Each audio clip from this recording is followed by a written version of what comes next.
ala asrafil anbiya'i wal mursalin wa ala alihi wa sahbihi ajma'in, amma ba'du.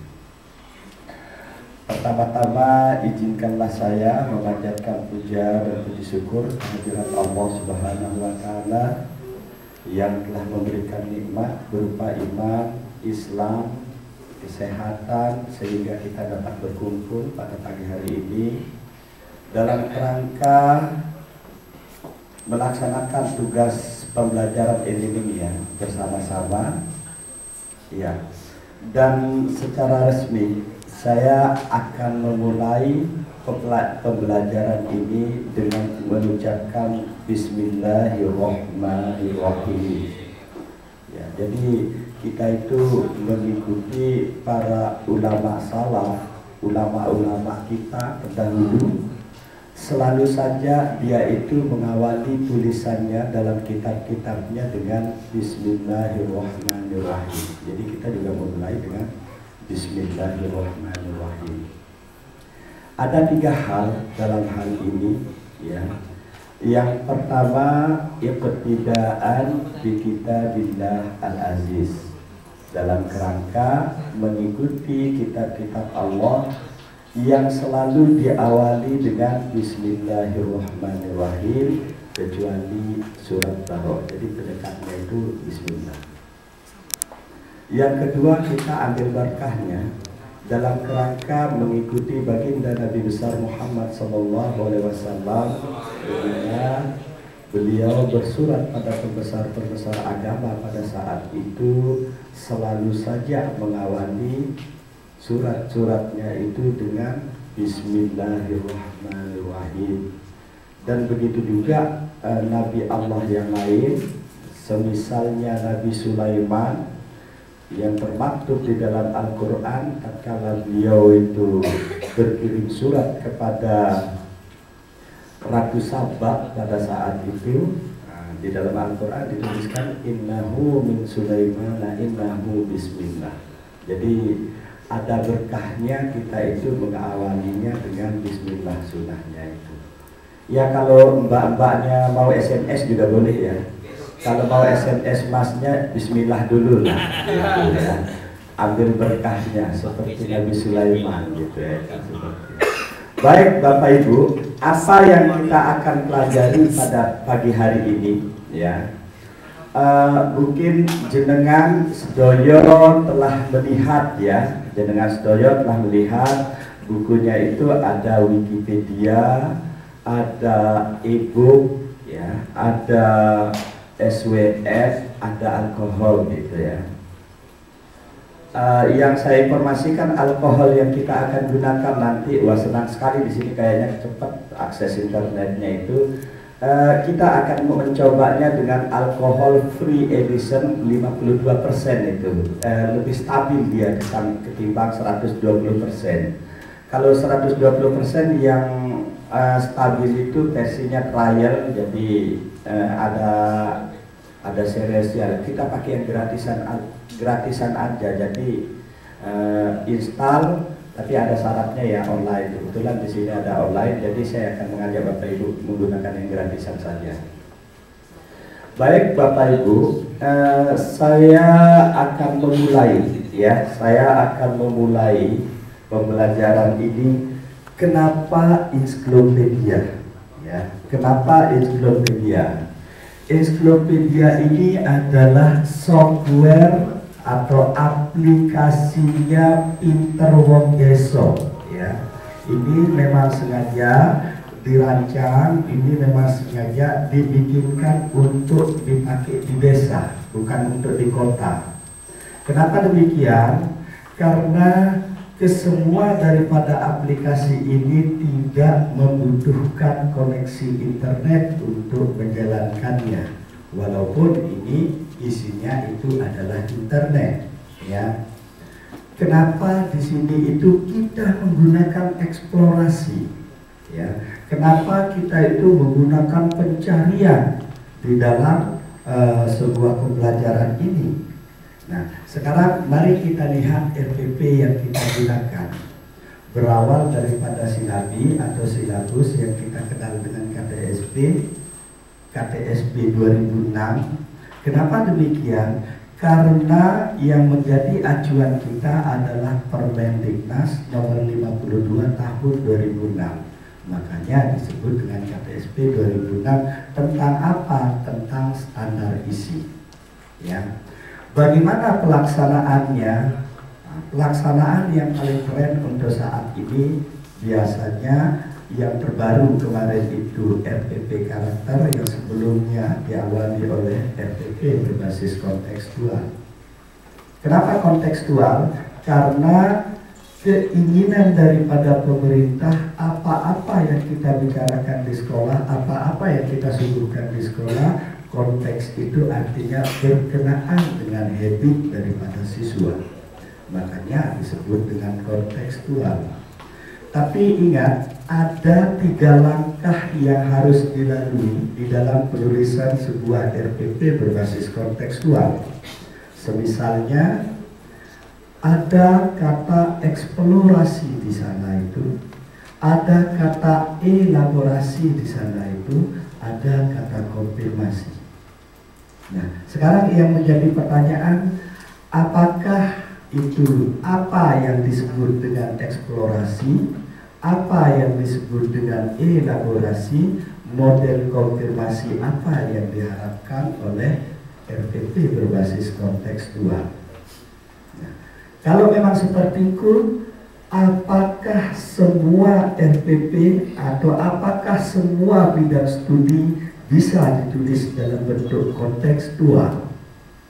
Jika iya, apakah semua bab daripada bidang studi yang kita ajarkan bisa ditulis dalam bentuk kontekstual? Saya ragu menjawab iya, karena ada beberapa hal yang tidak mungkin kita gambarkan di kelas, tidak mungkin kita lukis di papan tulis, karena memang kita bukan seniman. Dan tidak mungkin kita itu membawakan hal tersebut menjadi contoh di depan kelas, karena memang susah untuk kita mendapatkan. Saya ambil salah satu contoh, misalnya di saat saya menjadi guru biologi misalnya, barangkali kalau saya akan berbicara tentang kelopak bunga misalnya, tentang bunga, bisa saja saya itu mengambil dari halaman, lalu saya akan menjelaskan pada anak-anak, ini namanya kelopak sari, ini namanya puting, ini namanya penyerbukan dan lain sebagainya. Tapi bagaimana halnya kalau saya itu menjelaskan tentang fertilisasi misalnya? Sedangkan fertilisasi itu adalah hal yang berkaitan di dalam rahim perempuan. Dalam misalnya pembuahan sperma untuk membentuk sigot ya misalnya, ya. Jadi apakah hal ini harus saya tunjukkan dengan perut saya yang gendut? Tidak, Bapak Ibu. Nah, inilah fungsi media supaya kita itu bisa mengatakan bahwasannya semua bidang studi itu bisa dikontekstualkan dan semua bab dari pelajaran kita itu bisa dikontekstualkan. Jadi yang harus kita pikirkan sekarang, apa itu eksplorasi, apa itu elaborasi, apa itu konfirmasi. Ya. Baik, sekarang kalau saya menarik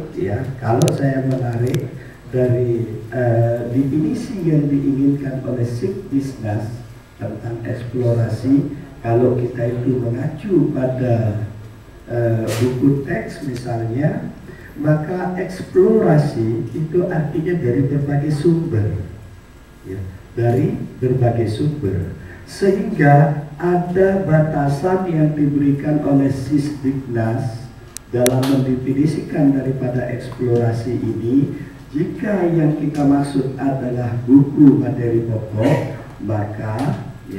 maka buku tersebut terdiri dari materi pokok dan didampingi oleh pengayaan yang terdiri dari 2, fiksi dan non fiksi, ditambah dengan remedial, ya, ditambah dengan remedial untuk menjawab adanya kecerdasan majmuk pada diri siswa yang mengakibatkan adanya perbedaan tipikal belajar antara siswa yang satu dengan siswa yang lain, sehingga mengakibatkan barangkali Bapak Ibu melihat, ya, barangkali Bapak Ibu melihat, kalau kita lihat siswa kita bermain bulu tangkis misalnya, kayak ditata-tata, Bapak Ibu, jatuhnya bola itu macam diatur jatuhnya, dia memukul.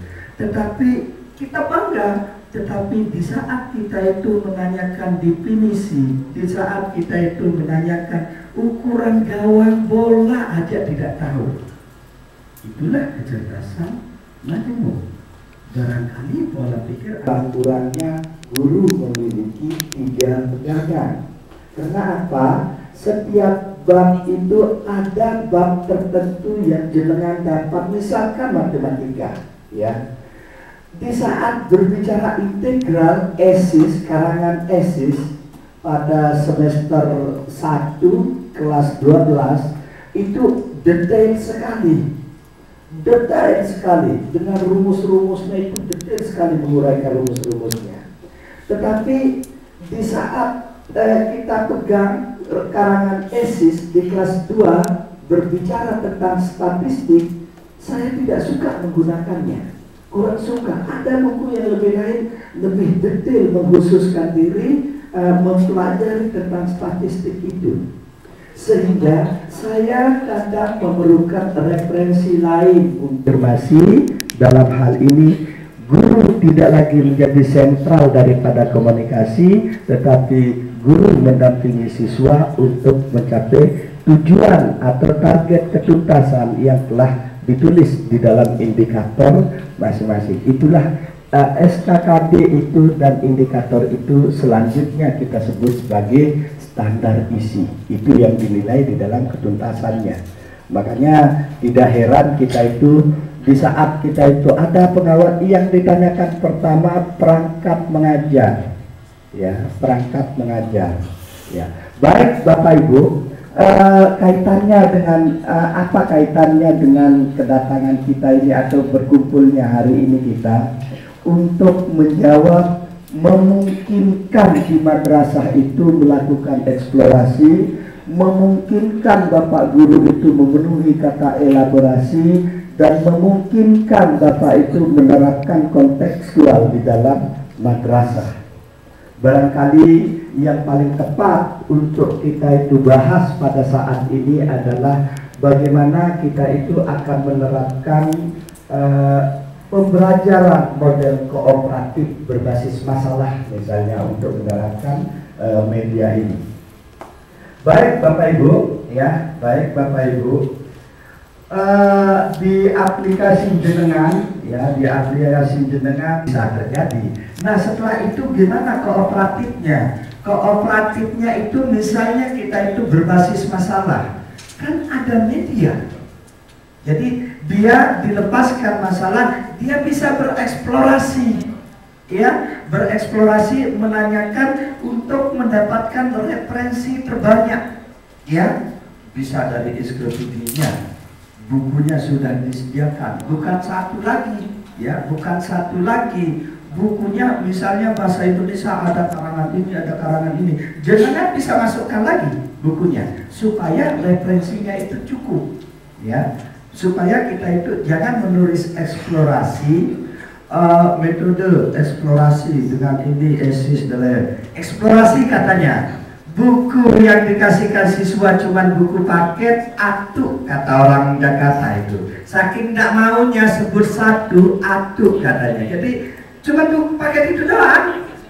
Ya, gurunya ya itu juga buku paket yang sama dengan siswa. Itu disebut dengan eksplorasi lagi. Ditulis di FPP-nya itu eksplorasinya apa, gitu. Dari mana dapat definisi yang seperti itu? Karena eksplorasi itu adalah berbagai sumber. Minimal ada pembanding pada bab tersebut antara pengarah yang satu dengan pengarah yang lain barangkali, atau dengan media atau apa dan lain sebagainya. Minimal lebih daripada satu. Itu kita sebut dengan eksplorasi.